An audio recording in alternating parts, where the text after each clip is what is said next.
Bismillahirrahmanirrahim. Assalamualaikum warahmatullahi wabarakatuh. Saya Kepala Sekolah SDN Pemerhati menyambut baik tindakan aksi nyata dari Ibu Intan selaku calon guru penggerak angkatan ke-7. Saya bangga selaku kepada Ibu Intan, di mana di tempat yang saya pimpin di SDN Pemerhati ini, beliau adalah satu-satunya guru yang lolos dan mengikuti pendidikan guru penggerak dari Kecamatan Sinakerta. Semoga dengan kegiatan aksi nyata diseminasi budaya positif ini bisa membawa dampak baik bagi siswa-siswi SDN Pemerhati khususnya dan di seluruh Kecamatan Sinakerta pada umumnya. Dan semoga setelah kegiatan ini mampu mendorong rekan guru yang lain khususnya di SDN Pemerhati untuk mengikuti pendidikan guru penggerak agar semakin banyak guru yang bergerak memajukan pendidikan yang mewujudkan merdeka belajar. Wassalamualaikum warahmatullahi taala wabarakatuh. Assalamualaikum warahmatullahi taala wabarakatuh. Waalaikumsalam warahmatullahi wabarakatuh.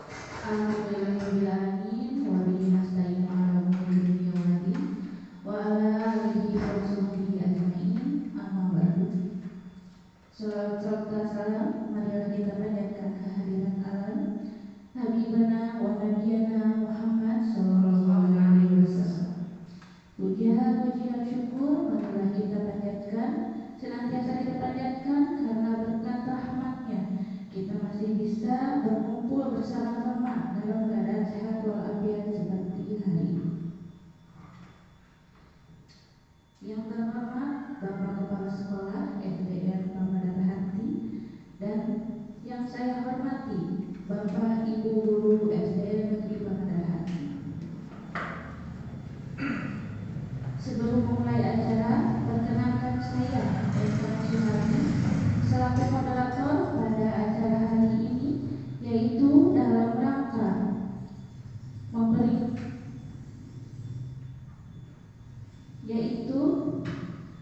dalam rangka pengibasan modul paket 1 dari Ibu Intan Tresna Andriani SPD, calon guru penggerak angkatan ke-7 Kecamatan Sinakerta, Kabupaten Bandung Barat.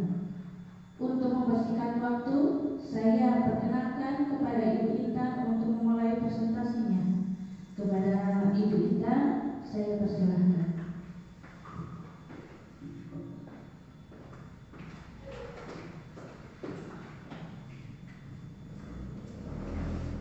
Terima kasih Ibu Retna. Bismillahirrahmanirrahim. Assalamualaikum warahmatullahi wabarakatuh. Waalaikumsalam warahmatullahi wabarakatuh. Alhamdulillahirabbil alamin. Puji syukur kehadirat Allah Subhanahu wa taala. Terima kasih pada hari ini kita dapat berkumpul untuk pengimbasan paket modul 1 oleh saya. Saya ucapkan terima kasih banyak kepada Bapak Ibu Guru yang sudah meluangkan waktu di acara diseminasi budaya positif. Ini adalah salah satu tugas yang saya harus penuhi pada pendidikan guru penggerak, bahwa saya harus melakukan pengimbasan, menyampaikan informasi kepada Bapak Ibu Guru di sekolah tempat saya mengajar. Sebelumnya saya mohon maaf Bapak Ibu, saya berdiri di sini tidak bermaksud untuk menggurui, kita sama-sama sharing ya Bapak Ibu. Saya hanya melakukan diseminasi ini adalah menyampaikan dari apa yang sudah saya peroleh, dari apa yang sudah saya dapatkan pada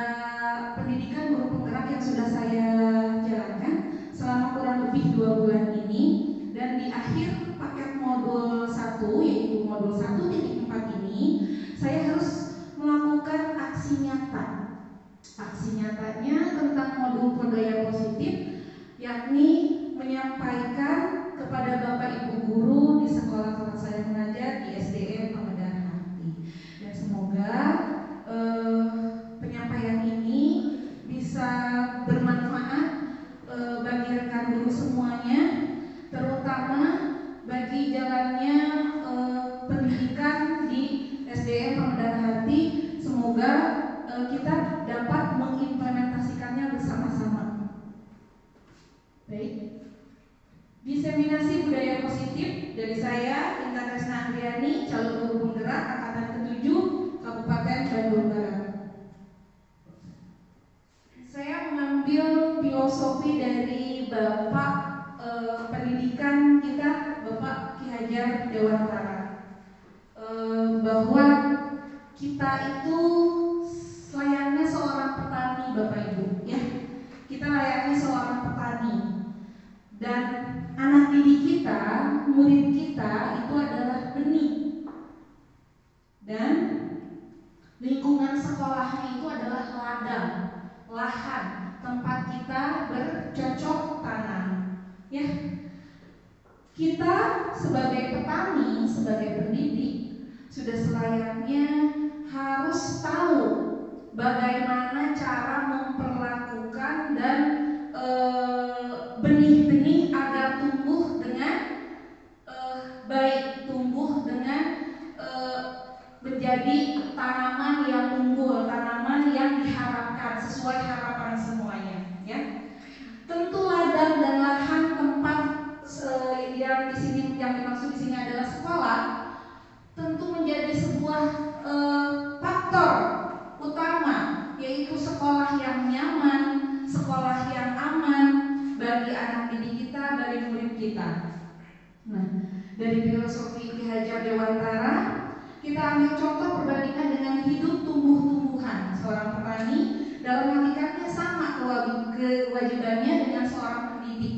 Yang menanam padi misalnya hanya dapat menuntun tumbuhnya padi. Ia dapat memperbaiki kondisi tanah, memelihara tanaman padi, memberi pupuk dan air, membasmi ulat-ulat atau jamur-jamur yang mengganggu hidup tanaman padi dan lain sebagainya. Itu perumpamaan, yaitu perumpamaan kita ketika kita menyemai benih kita, menumbuhkan benih kita agar tumbuh menjadi tanaman yang unggul.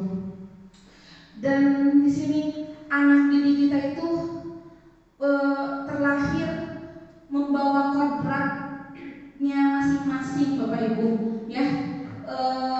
Anak itu bukan sebuah kertas kosong, ya, tetapi kertas yang sudah ada isinya kita tinggal menebalkan yang baik-baiknya dan menghilangkan yang buruk-buruknya, begitu. Nah, sekolah tempat bercocok tanam menjadi lingkungan yang menyenangkan, menjaga dan melindungi murid dari hal-hal yang tidak baik. Hal tersebut akan menciptakan karakter murid menjadi tumbuh dengan baik, Bapak Ibu, ya. Nah, ini tidak bisa saya lakukan sendiri, seperti tujuan dan visi sekolah kita, ya Bapak Ibu, ya. Kita bekerja sama, saya harus berkolaborasi dengan Bapak Ibu di sekolah untuk menciptakan sekolah yang aman dan nyaman, dan untuk mewujudkan karakter murid yang tertanam budaya positif dalam dirinya. Nah, salah satu tanggung jawab guru adalah menciptakan suatu lingkungan positif yang terdiri dari warga sekolah yang saling mendukung, ya, tentu bukan kita saja yang sebagai pendidik, siswa sebagai warga sekolah, penjaga sekolah, dan seluruh staf yang ada di stakeholder yang ada di sekolah kita ini. Kita semua juga saling belajar sama-sama, Bapak Ibu guru kan abdi-oge menuju belajar, menuju diajar, gitu. Jadi kita sama-sama aja, kita saling mengingatkan, kita saling mengisi apa yang tidak tahu, kita saling bertanya, gitu ya Bapak Ibu ya. Nah, terus kita juga harus saling bekerja sama,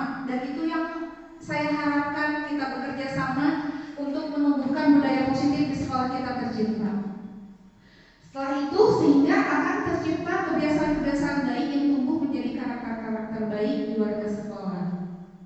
Nah, ini Bapak Ibu, disiplin positif akan melahirkan nilai-nilai kebajikan. Inilah yang digadang-gadangkan, yang digaungkan oleh Mas Menteri, ya, profil pelajar Pancasila. Ya.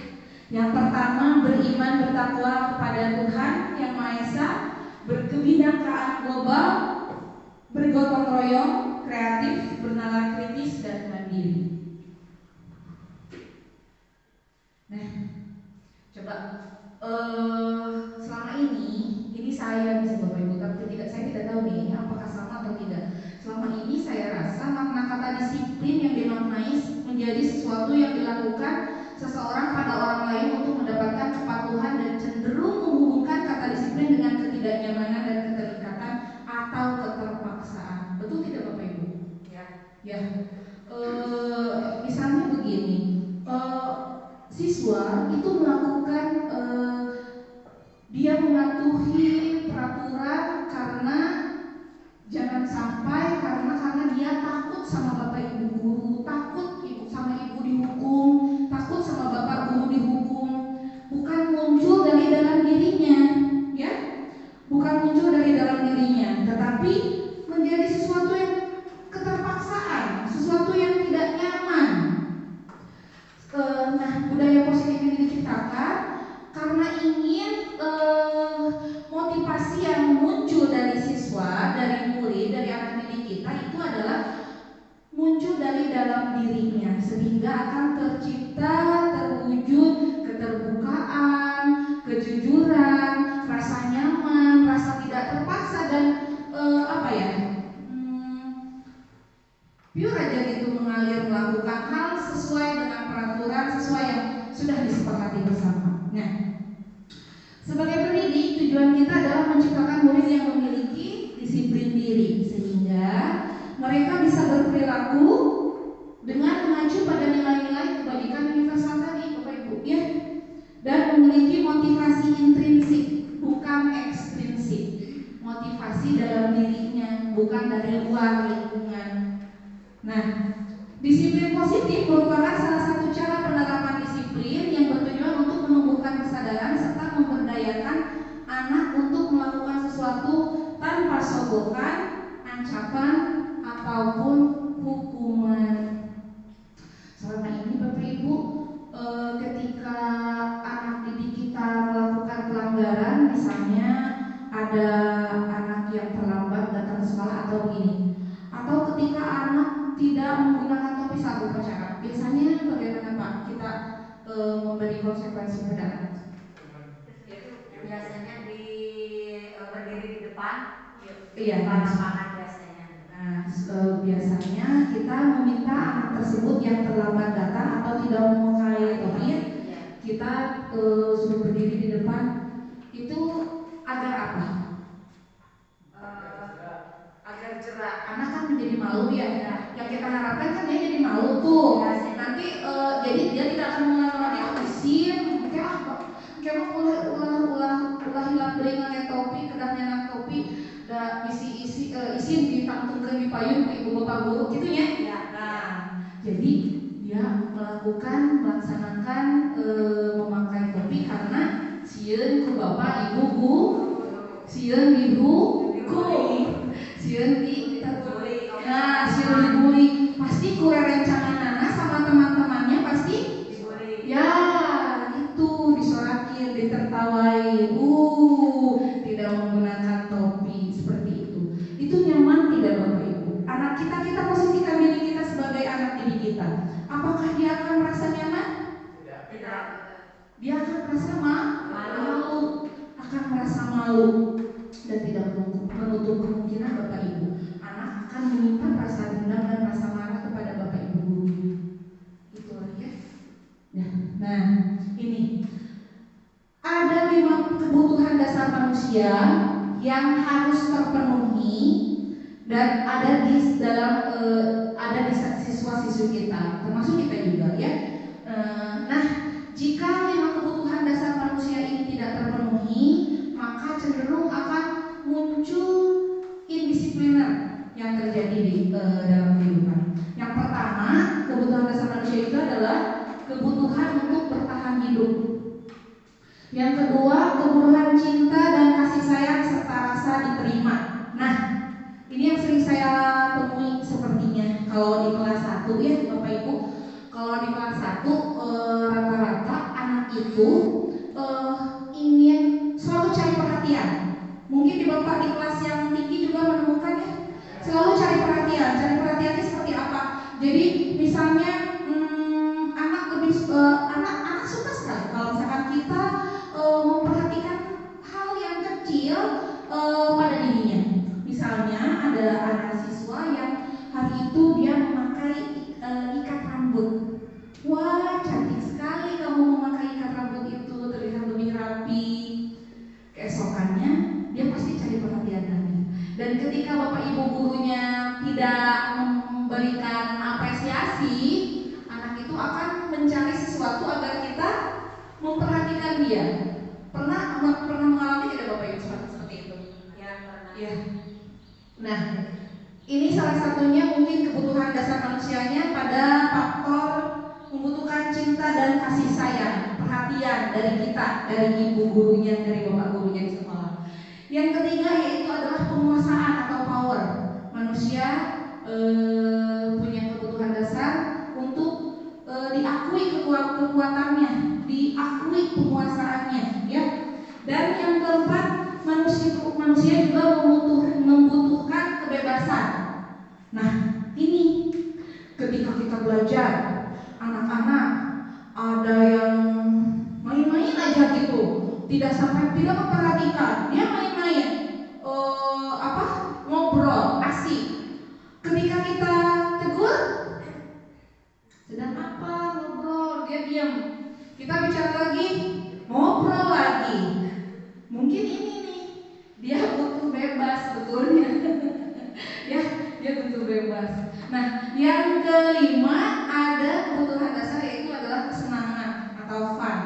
Itu yang rata-rata di kelas pasti kita melihatnya beda deh. Kalau misalkan anak-anak kita ajak keluar kelas ya Bapak Ibu ya. Ketika contohnya saja gini aja. Kita olahraga ya, kita keluar, wah langsung sorak-sorai. Ya, ada senang. Berbeda ketika kita belajar di dalam kelas mungkin jenuh ya. Nah, mungkin kebutuhan dasar ini yang sudah terpenuhi ketika mereka merasa senang dengan kegiatan pembelajaran di luar kelas. Nah, ini yang tadi motivasi perilaku manusia. Ya, motivasi itu adalah dorongan yang timbul pada diri seseorang secara sadar atau tidak sadar untuk melakukan suatu tindakan dengan tujuan tertentu. Nah, ini ada motivasinya itu ada 3 bagian. Yang pertama, menghindari ketidaknyamanan atau hukuman seperti tadi ya. Ya, anak melakukan disiplin karena takut dihukum. Ini merupakan motivasi ekstrinsik. Yang kedua yaitu motivasi mendapatkan imbalan atau penghargaan dari orang lain. Anak melakukan disiplin diri karena ia ingin mendapatkan imbalan. Ini merupakan motivasi ekstrinsik juga. Nah, biasanya anak melakukan disiplin karena imbalan atau penghargaan ini, ketika imbalan dan penghargaan ini tidak ada, anak-anak kembali cenderung akan kembali ke perbuatan yang tidak baik lagi, ya. Dan penghargaan atau reward ini atau imbalan ini memang efektif, tapi kurang efektif dan jangka waktunya pendek, hanya sesekali. Dan dari imbalan atau penghargaan ini juga akan memunculkan rasa iri, rasa diskriminatif pada anak. Ya, menghargai nilai-nilai kebajikan. Yang ketiga, anak melakukan disiplin diri karena sadar akan nilai kebajikan dirinya. Ini merupakan motivasi intrinsik. Nah, inilah yang kita harapkan Bapak Ibu. Jadi anak melakukan disiplin karena sadar pada nilai-nilai kebajikan dan tumbuh dari dalam dirinya. Nah, ini Bapak Ibu ada konsep disiplin dengan identitas yang gagal, ya, yaitu hukuman dan penghargaan. Hukuman itu seperti yang sudah tadi ya Bapak Ibu ya, menyakitkan, tidak nyaman, anak menjadi takut, anak juga merasa terpaksa, anak akan menyembunyikan kesalahan karena takut, jadi disumputkan alasan melakukan kesalahan itu apa. Jadi anak cenderung akan berbohong, tidak jujur. Yang terakhir itu anak menjadi rendah diri, malu karena dibully, ditertawakan sama teman-temannya. Nah ini penghargaan. Kenapa konsep penghargaan ternyata gagal, kurang efektif ternyata Bapak Ibu ya, karena itu merusak hubungan atau iri. Ya tidak jarang dari ranking. Mungkin ada orang tua siswa yang merasa ketika peringkat ini yang harus kita hapuskan, bahwa keberhasilan pada anak itu berbeda-beda, tidak hanya pada kemampuan kognitifnya saja, ya, karena anak itu terlahir dengan bakat dan potensinya masing-masing, tidak sama. Kita tidak bisa memaksakan jagung menjadi padi dan padi menjadi jagung, tetapi anak itu pasti mempunyai kelebihan dan kekurangan masing-masing. Nah, pemahaman itulah yang harus kita edukasi kepada orang tua siswa, ya. Nah, pada penghargaan misalnya menggunakan ranking. Kenapa dari semenjak kurikulum 2013 setelah ada di bagian rapot menjadi ada deskripsi, dan nanti akan mungkin tidak ada angka atau tidak ranking, tidak dimunculkan pada rapot, karena ini penghargaan akan merusak hubungan dan menimbulkan diskriminatif, ya. Tapi memang ini menjadi PR mungkin ya untuk kita selaku guru, dan mungkin akan dibantu oleh Bapak Kepala Sekolah bagaimana cara memecahkannya, karena memang jadi paradigma dan problematika tersendiri ya. Tidak di ranking bagaimana? Di ranking bagaimana? Sudah terbiasa semacam hari kenaikan kelas, kita sudah terbiasa anak naik ke panggung dan diberi penghargaan, dikasih penghargaan, kita sebutkan, dan itu juga tidak jarang itu menjadi acuan apa ya, memicu biar ya motivasi biar kita semangat lagi. Itu mungkin yang harus apa ya, dikali lagi mungkin yang seperti apa yang akan merusak hubungan atau mematikan kreativitas ini dan merampas hak menghargai dirinya. Ini adalah konsep disiplin dengan identitas gagal. Nah ini konsep disiplin dengan identitas sukses yang sudah kita terapkan Bapak Ibu di kelas. Waktu di awal tahun pelajaran kita sudah membuat dari tahun yang kemarin ya, saya lupa ya, membuat kesepakatan kelas. Nah membuat ya dari tahun kemarin kita sudah membuat kesepakatan kelas ya, yang kita buat, kita susun, lalu kita tempelkan di kelas agar diketahui oleh seluruh warga kelas untuk menggantikan tata tertib peraturan yang ada di kelas. Jadi dengan menggunakan bahasa yang lebih lebih mudah dimengerti sama anak, dan juga sudah disepakati bersama sama anak-anak, kan kita membuatnya juga sama anak-anak. Nah ini konsep disiplin dengan identitas sukses. Yang pertama itu adalah konsekuensi. Konsekuensi ini misalnya begini, kalau anak berlarian berlompatan di dalam kelas, ngadu pak karena rak buku ya, tidak sengaja bukunya berjatuhan, kita meminta anak untuk membereskan dan merapinya lagi. Karena apa? Itu konsekuensi dia ketika dia berlarian dan bukunya berjatuhan berantakan, ya harus dibereskan lagi. Itulah konsekuensi. Nah, konsekuensi ini penguatannya jangka pendek, perlu monitoring berkelanjutan, stimulan respon, anak menghormati peraturan, tapi kehilangan waktu untuk merenungi kesalahan. Ternyata ada yang lebih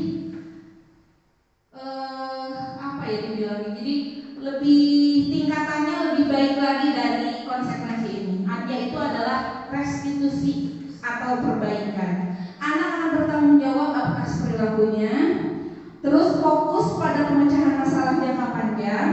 Anak akan menghormati dirinya dan orang lain, lalu teori kontrol dirinya, memegang kontrol. Anak bersemangat memperbaiki kesalahan, ya. Nah, ini pendekatan restitusinya kata Gosen. Menurut Gosen tahun 2004, restitusi itu merupakan proses menciptakan kondisi bagi murid untuk memperbaiki kesalahan mereka sehingga mereka bisa kembali pada kelompok mereka dengan karakter yang lebih kuat. Ini Bapak Ibu, pendekatan restitusi ini bukan satu-satunya ya Bapak Ibu. Ini hanya salah satu contoh perbaikan untuk menumbuhkan budaya positif. Bapak Ibu amin ketunduk, mangga sok sekat yuk santai saja kita sambil ngopi ya Bapak Ibu. Iya, ya. Bapak gimana kalau kita buat yel-yel biar tidak ngantuk? Gimana yelnya Bapak?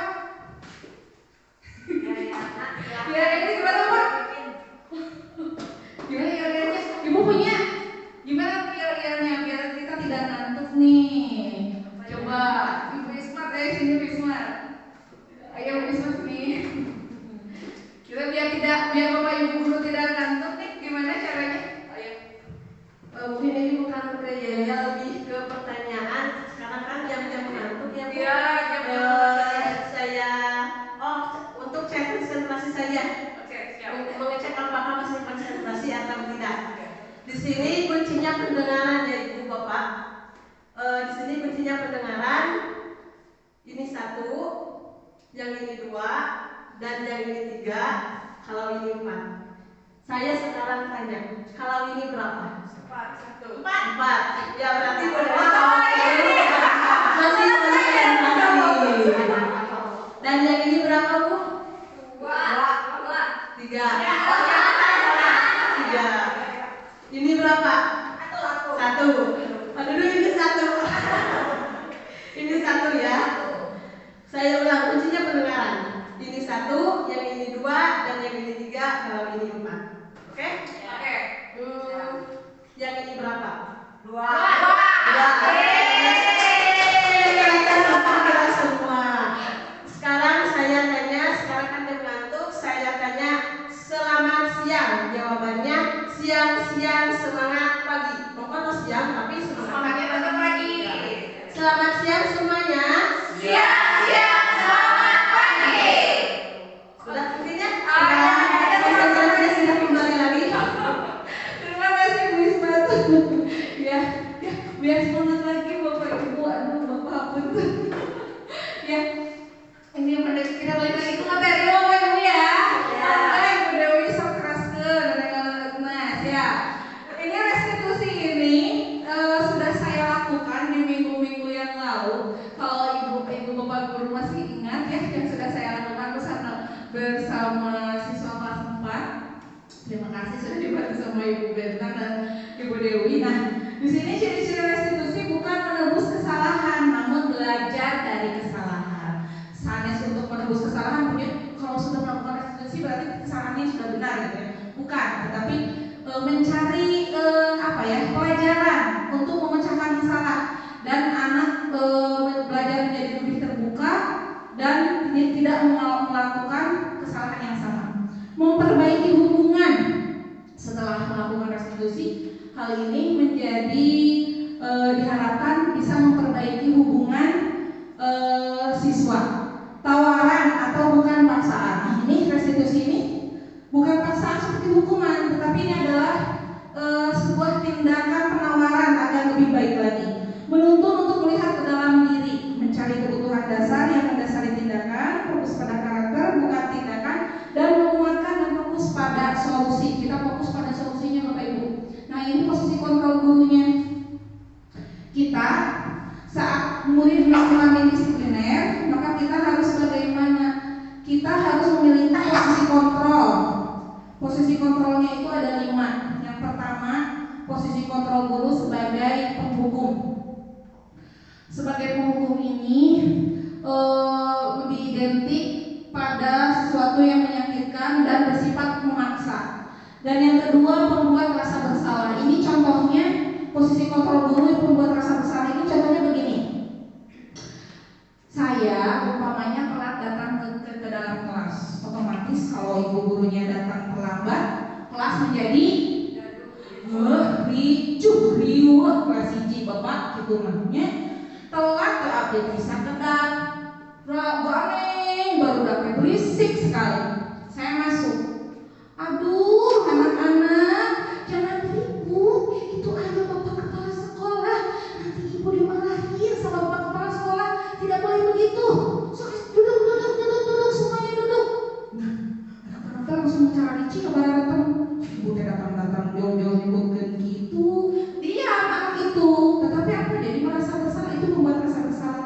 Ya. Yang ketiga, posisi kontrol guru sebagai teman. Ini yang baik ya. Tetapi mungkin posisi kontrol guru ini harus ada, tetapi tidak semuanya gitu. Harus ada tetapi tidak semuanya. Contohnya begini. Ketika anak melakukan indisipliner, ya kamu teh gimana sih? Kamu tidak memakai topi. Emang topinya kemana? Oh ya sudah, tidak apa-apa. Lain kali jangan sampai lupa lagi ya topinya. Kamu itu gimana sih? Gimana ya teman-teman? Tidak sebagai tidak memposisikan guru sebagai gurunya gitu. Nah yang keempat itu adalah posisi kontrol guru sebagai pemantau. Ketika anak melakukan tindakan indisipliner, tidak langsung ditegur, dicatat saja. Si A tidak mengerjakan PR, si B tidak si A ini tidak mengerjakan PR-nya sebagai ini, si A ini hari ini melakukan ini. Jadi hanya memantau saja. Ya, yang kelima itu adalah posisi kontrol sebagai manajer. Nah dari semua posisi kontrol yang saya tandain merah ini karena yang berbeda ya. Kita diharapkan sebagai guru mampu memposisikan diri, memposisikan sebagai manajer, yaitu melakukan restitusi tadi. Ini perbedaan hukuman dan juga konsekuensi Bapak Ibu. Coba saya mohon jawabannya. Tindakan guru yang pertama, murid diminta push up karena tidak memakai topi saat upacara. Itu hukuman atau konsekuensi? Hukuman. Karena itu di push up. Ya, Tidak memakai topi. fisik ya, secara fisik menyakitkan. Anak juga pasti akan terpaksa ya. Yang kedua, meminta murid mengganti buku teman yang robek. Ini hukuman atau konsekuensi? Konsekuensi. Ketika anak mau merobek, ya konsekuensinya bukunya harus diganti dong. Kan kasihan temannya. Itu konsekuensinya. Yang ketiga, murid diminta mencatat 100 kali saya tidak akan datang terlambat lagi. Hukuman atau konsekuensi? Hukuman ya. Walaupun kita mana hukuman oke mengedukasi biar dia rajin menulisnya, tetap aja itu namanya hukuman Bapak Ibu. Yang terakhir, meminta murid membereskan buku yang berantakan karena raknya tersenggol ketika murid bermain di dalam kelas. Seperti tadi, ini adalah konsekuensi ya. Sudah tahu perbedaannya. Itu serupa tapi tak sama hukuman dan konsekuensi. Kalau hukuman itu sesuatu yang menyakitkan dan harus terjadi memaksa. Kalau konsekuensi sesuatu yang harus terjadi saja. Terus membuat anak sakit fisik atau psikis ya. Maksudnya mentalnya, rasa malu itu kan psikisnya ya. Untuk jangka yang lama jadi minder, jadi insecure mungkin anaknya. Terus kalau konsekuensi membuat anak merasa tidak nyaman dalam waktu jangka pendek. Hukuman bersifat paksaan, terus anak menjadi benci kedisiplinan. Ya, kalau dihukum tidak menutup kemungkinan anak itu akan jadi bukan sadar, justru nanti akan cenderung akan mengulangi lagi. Kalau konsekuensi, anak belajar mematuhi peraturan. Yang berikutnya, anak tidak jujur, cenderung menyembunyikan kesalahan. Ia tidak jujur, hasilnya dicarekan Bapak Ibu. Terus kalau konsekuensi, anak belajar mematuhi peraturan. Lalu hukuman, marah, merasa bersalah, merasa dipermalukan, dan akan merasa tidak dihargai. Ya, kalau konsekuensi kehilangan hak, dibuat tidak nyaman, murid menjadi merasa diasingkan. Nah ini, ya, sama Bapak Ibu. Ini contoh kasusnya, misalnya siswa sering tidak mengerjakan PR, dihukum keliling lapangan 10 kali kalau hukuman. Terus guru menghadapi marah dan membuat kelas murid jadi takut. Mengerjakan PR kamu apa? Keliling 10 keliling. Gitu misalnya. Nantung di lapangan 15 menit. Itu hukumannya Bapak Ibu guru. Terus konsekuensi, siswa sering tidak mengerjakan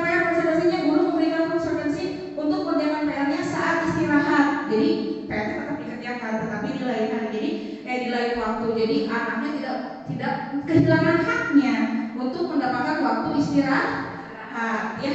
Terus guru tegas dan siswa menghormati peraturan. Nah, kalau restitusi, ketika siswa tidak mengerjakan PR dengan langkah restitusi atau perbaikan, guru menanyakan keyakinan kelas atau diri dan membantu murid menyelesaikannya. Lalu guru terbuka sehingga murid menghargai dirinya dan orang lain. Nah, ini Bapak Ibu praktek restitusi yang sudah saya lakukan.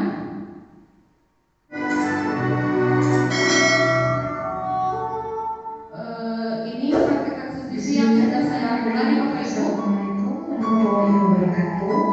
Saya Intan Tresna Andriani, calon guru penggerak angkatan ke-7 dari SDN Pemedan Hati, Kabupaten Bandung Barat.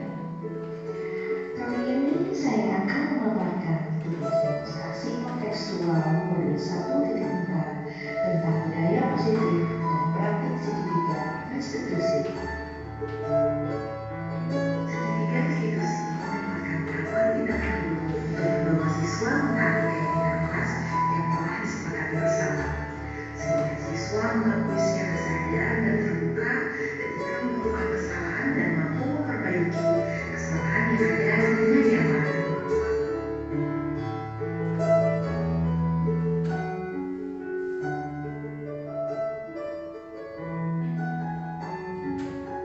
Nah, ini Bapak Ibu sebentar. Ini kasus yang pertama. Andri, siswa kelas 4 SDN Pemedan Hati. Pagi itu dia terlihat menggunakan sendal sebagai alas kaki ke sekolah. Saya sebagai guru yang melihat kondisi tersebut menggunakan tahapan segitiga restitusi untuk menyelesaikan masalah yang ada. Ini ilustrasinya Bapak Ibu, ya.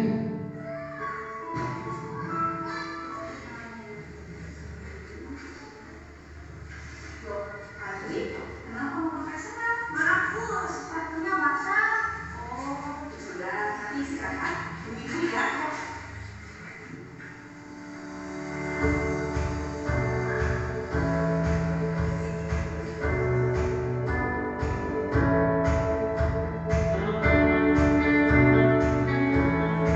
Anda tahu tidak kenapa Ibu mengambil Anissa?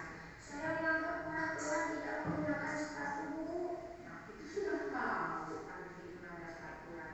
Lantas kenapa Andri melakukan demikian? Padahal hari ini sehingga Ibu Andri akan memimpin pasukan, berarti PBB Pramuka bersama teman-teman ya kan? Kemarin pulang sekolah saya tidak langsung pulang ke rumah, malah bermain bola bersama teman-teman di lapang sambil hujan-hujanan Bu. Karena hujan sepatu saya kotor sekali terkena lumpur. Jadi sepulang bermain saya cuci, namun karena hujan tak kunjung reda sepatu saya jadi tidak kering Bu. Wah, asik sekali ya bermain bola sambil hujan-hujanan. Iya Bu, saya sangat suka bermain bola dan saya ingin menjadi tim sepak bola nasional. Dalam hobimu, apalagi menjadi pemain sepak bola yang profesional adalah sebagai cita-citamu. Setiap orang tidak luput dari kesalahan, tidak luput dari rasa hilaf dan lupa. Itu juga demikian. Ya Bu, saya mohon maaf, saya tidak akan mengulanginya lagi. Nah, kalau begitu, adakah cara yang lain yang lebih efektif untuk melakukan hobimu ini agar tidak terjadi lagi hal yang seperti ini? Jika saya mau bermain sepak bola lagi, saya akan pulang terlebih dahulu Bu, tidak menggunakan seragam dan sepatu sekolah. Anda sudah tahu kalau Andri sudah melanggar keyakinan kelas yang sudah kita sepakati di awal pembelajaran dulu. Ya Bu, mohon maaf, saya sudah tidak bertanggung jawab dan melanggar keyakinan kelas. Saya tidak akan mengulanginya lagi Bu. Lantas bagaimana kamu memperbaiki hal ini? Kira-kira Andri akan melakukan apa? Saya tadi bilang ke Ajka mau pinjam sepatunya. Ajka punya 2 sepatu, katanya Bu. Saya mau meminta izin kepada Ibu untuk mengambilnya ke rumah Ajka. Oh iya ya, rumah saya kan dekat dari sekolah. Iya Bu. Kalau begitu, segera kamu ambil sepatu yang berharga Sudah Bu, kalau begitu saya permisi. Assalamualaikum. Waalaikumsalam.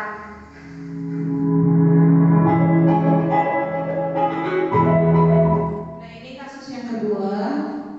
Amanda adalah siswa kelas 4 SD Pemuda Hati. Pagi itu dia lupa tidak mengerjakan PR. Seperti langkah restitusi yang sudah dilakukan pada kasus 1, Bapak Ibu.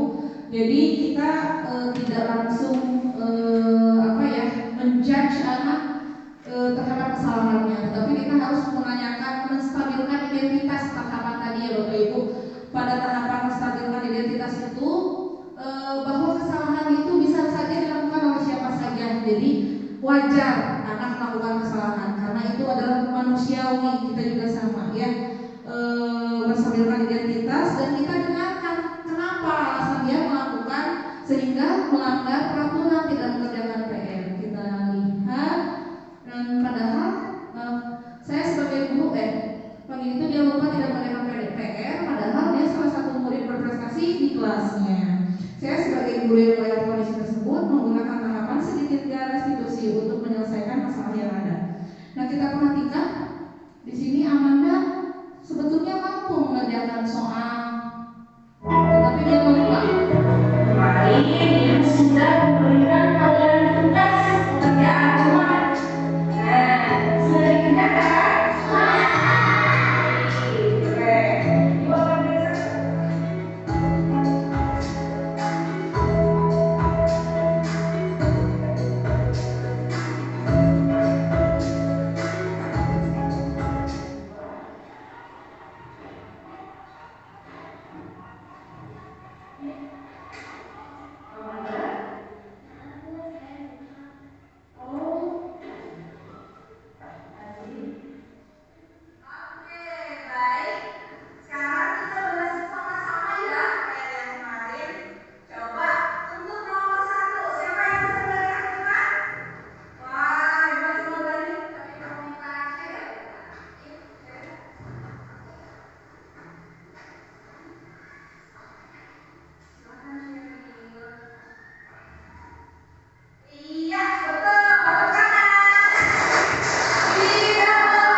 Nah, ini mengapa keyakinan kelas bukan peraturan kelas saja, Bu?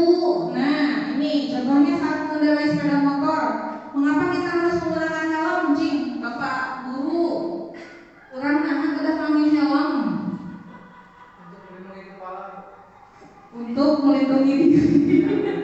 Iya, untuk melindungi diri, artinya ya kalau sampai terjadi kecelakaan, melindungi kepala kita. Ya. Tapi kebanyakan orang karena takut disanksi atau karena kebanyakan orang itu karena takut ditilang. Nah, itu ya. Itulah bedanya keyakinan kelas dengan peraturan kelas. Kita umpamakan pada analogikan pada peraturan ini, sepeda motor ya, menggunakan helm. Ketika anak melakukan tindakan disiplin, kita kembali lagi pada keyakinan kelasnya, bukan pada peraturan kelas. Jadi anak melakukan disiplin itu karena dia yakin pada keyakinan kelas yang sudah dibuat ya bersama-sama. Nah, prosedur memberikan keyakinan kelas itu, keyakinan kelas itu lebih abstrak dari peraturan ya Bapak Ibu ya. Sama seperti kesepakatan kelas yang sudah kita buat Bapak Ibu itu, ya. Kan sudah ada kesepakatan kelas kita masing-masing di kelas ya Bapak Ibu. Nah, pembentukan keyakinan kelas berupa pernyataan universal, terus menggunakan kalimat positif. Kumaha kalimat positifnya, jadi kayak tidak ada jangan berlarian di kelas. Kita gantinya jangan berlarian di koridor sekolah misalnya. Kita gantinya berjalanlah dengan hati-hati gitu. Jangan berteriak-teriak. Berbicaralah dengan tenang seperti itu. Jadi tidak menggunakan kalimat negatif ya. Jadi kalau kalimatnya yang tadinya perintah menjadi ajakan. Nah, seperti itu Ibu. Udah nyampe berarti saya sampaikan ya. Yang berikutnya kalimatnya mudah diingat, terdiri dari 2 sampai 3 kata. Ini tidak baku ya, tidak baku kalimatnya, pokoknya yang mudah diingat. Terus sesuai dengan kondisi kelas atau sekolah agar mudah diterapkan. Kita jangan menggunakan yang kita boleh meng-ATM dari sekolah lain atau dari kelas lain, tapi kita sesuaikan dengan kondisi kelas kita juga ya. Terus saat pembuatan keyakinan kelas seluruh warga kelas dilibatkan. Itu mungkin kalau di kelas saya agak sulit, tapi tidak sulit juga sih. Mungkin kalau di kelas lebih tinggi ini dapat diaplikasikan ya, membuat keyakinan kelas dengan kesepakatan bersama. Jadi kalau kelas-kelas tinggi bisa tuh dibuat kelas impian yang mereka harapkan itu seperti apa. Nah, ini Bapak Ibu keyakinan kelas 1 yang sudah saya buat. Yang pertama, jaga kebersihan ruang kelas kita, saling menghormati dan menghargai, tanggung jawab dan bertindak, jujur dalam perkataan dan perbuatan, patuh dan taat terhadap ibu guru. Nah, ini juga dibuat dengan semenarik mungkin, dan inilah keyakinan yang akan sudah disepakati bersama di kelas 1. Begitu, demikian diseminasi budaya positif yang saya sampaikan.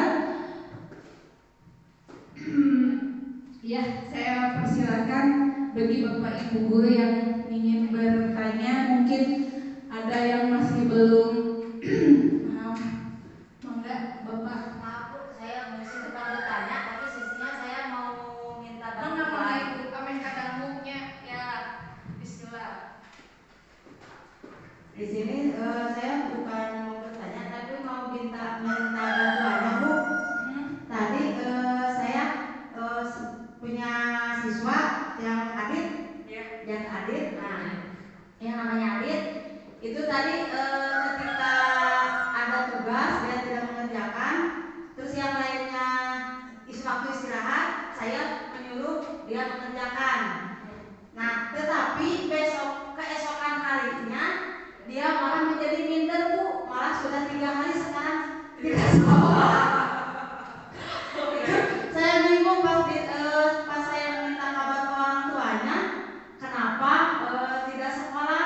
Kata orang tuanya, izin, senang itu bantu istirahat, abi telah ngerjakeun gitu. Nah, sedangkan yang tadi kata ibu ya, itu kan suatu konsekuensi, gitu kan, konsekuensi kita ketika tidak mengerjakan, berarti orang itu yang saya lakukan, ternyata malah mengakibatkan anak tersebut jadi minder gitu ya. Mau minta bantuannya gimana solusinya? Tanya teh curhat dong. Iya Ibu, makasih. Itu sharingnya ya, Masya Allah luar biasa. Ya itulah Bapak Ibu maksud dari hubungan dan konservasi dan budaya positif yang ingin kita sama-sama implementasikan di sekolah kita, di kelas kita bersama. Ya, bahwa kita tidak menjadi sebagai penghukum, tidak sebagai pembuat rasa bersalah. Kita tentukan nih kita mau jadi sebagai apa. Nah, ternyata betul kan ketika anak itu ketika istirahat ada haknya yang terampas ya. Ada hak dia untuk, kan itu hak anak untuk mendapatkan waktu jam istirahat untuk bermain atau untuk jajan. Ketika dia mengerjakan PR, hak dia terampas. Dan apa? Ternyata rasa malu, minder, akhirnya tidak sekolah ya kan. Nah, inilah budaya positif yang saya ingin kenalkan. Kita lakukan tahapan restitusi perbaikan. Mungkin nanti kalau misalkan ada sudah masuk, bisa diajak komunikasi Bu ya, diajak seperti tadi kita lakukan tahapan restitusi, kita stabilkan identitasnya, tanyakan keyakinan apa yang sudah dilanggar, dan kita dengarkan alasannya kenapa dia sampai tidak mengerjakan PR. Pasti ada alasannya, itu pasti dari 5 kebutuhan dasar itu tadi ya. Sama seperti tadi Amanda, kenapa Amanda tidak mengerjakan PR? Dia pulang sekolah langsung membantu ibu menjaga warung. Sudah menjaga warung, sorenya dia mengaji.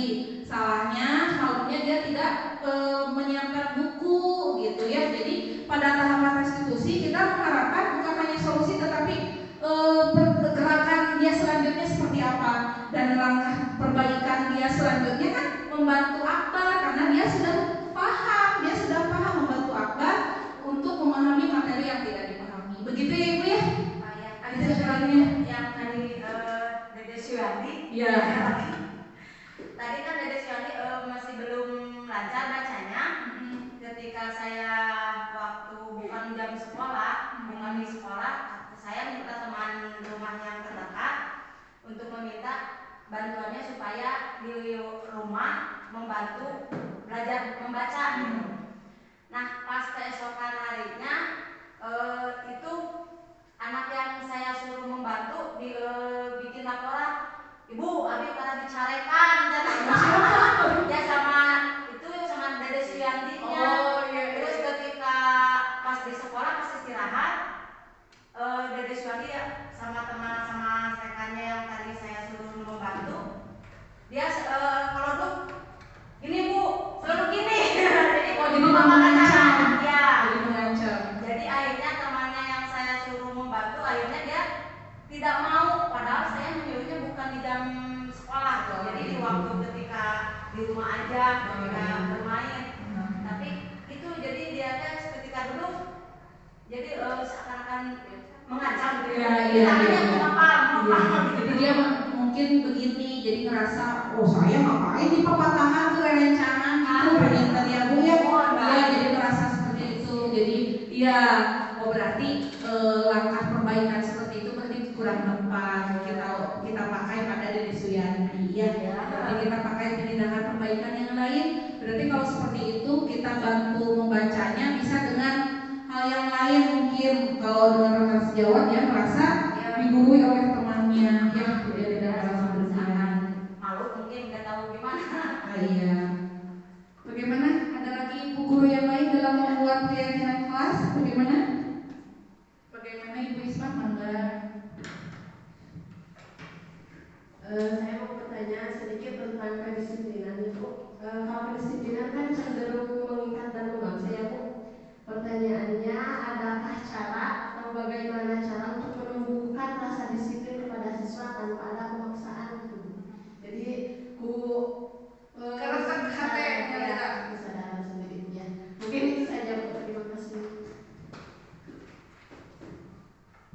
Baik, terima terima kasih Ibu Isman. Nah, inilah tadi kita kembali lagi pada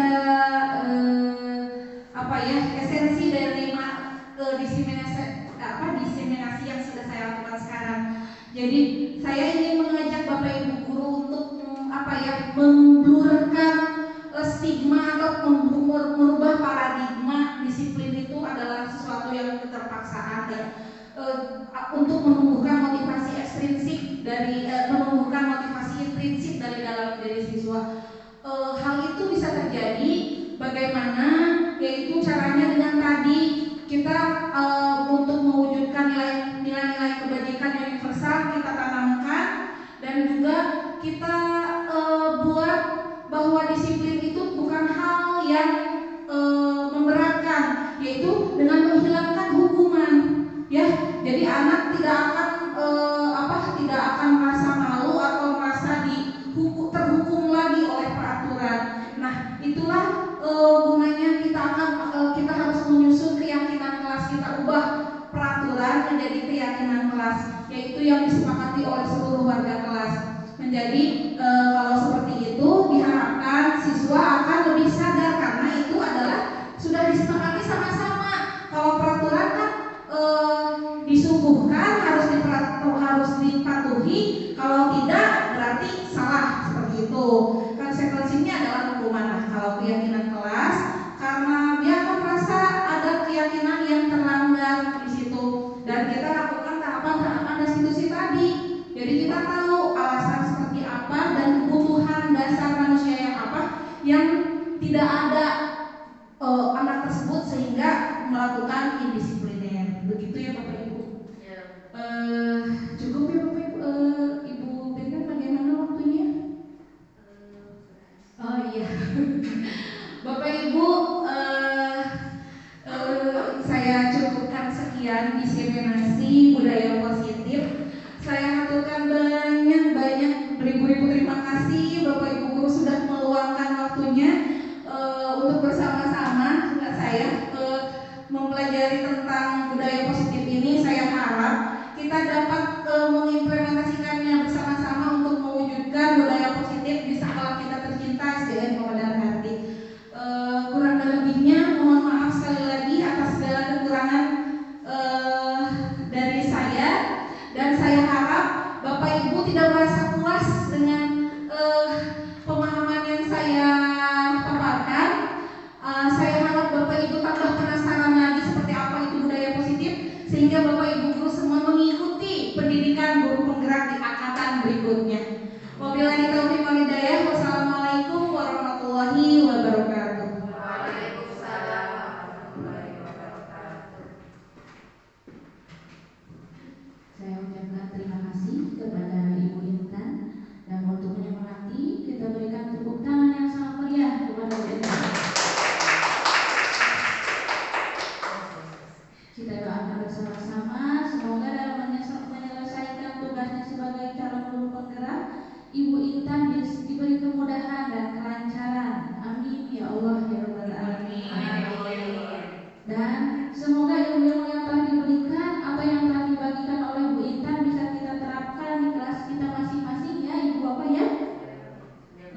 Alhamdulillah acara demi acara dari awal sampai akhir telah kita lewati bersama tanpa ada halangan yang berarti. Terima kasih kepada Ibu Intan sebagai narasumber serta pada Ibu dan Bapak peserta yang telah menyimak acara dari awal sampai akhir. Saya sebagai moderator mengucapkan mohon maaf atas salah dan kata atau perbuatan. Akhir kata, terima kasih dan wassalamualaikum warahmatullahi taala wabarakatuh. Waalaikumsalam warahmatullahi wabarakatuh.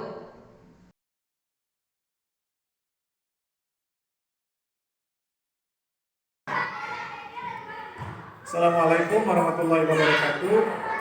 Alhamdulillah, bismillahirrahmanirrahim. Wassalatu wassalamu ala rasulillah wa ala alihi wasallam. Perkenalkan, nama saya Duduk Komarudin. Saya salah satu seorang guru di sekolah ini, sekaligus teman sejawatnya Ibu Intan Ahmiyani. Menurut saya, dari apa yang sudah dipaparkan oleh Ibu Intan Tresna Andriani mengenai budaya positif itu sangat baik untuk diterapkan di sekolah ini, yaitu sekolah SDN Pangkalan Hati, terutama mengenai disiplin positif untuk siswa. Karena masih banyak siswa di sekolah ini yang mereka disiplin, tetapi disiplinnya itu karena faktor intrinsik, bukan karena dari dalam dirinya. Nah, di sini juga untuk kami sebagai guru juga itu sangat baik, karena kita jadi tahu bagaimana kita memposisikan diri kita kepada siswa, apakah kita sebagai teknik hukuman, atau kita sebagai pemantau, atau kita sebagai manajer. Kemudian bagaimana cara kita menerapkan perilaku disiplin untuk intrinsik di dalam diri siswa dan juga diri kita sendiri. Nah, semoga dengan adanya diskriminasi ini kita bisa terapkan bersama-sama di lingkungan sekolah ini untuk membentuk siswa-siswi yang berkarakter sesuai dengan keinginan kita atau harapan kita. Saya kira hanya itu yang bisa saya sampaikan. Billahi taufiq wal hidayah. Wassalamualaikum warahmatullahi wabarakatuh.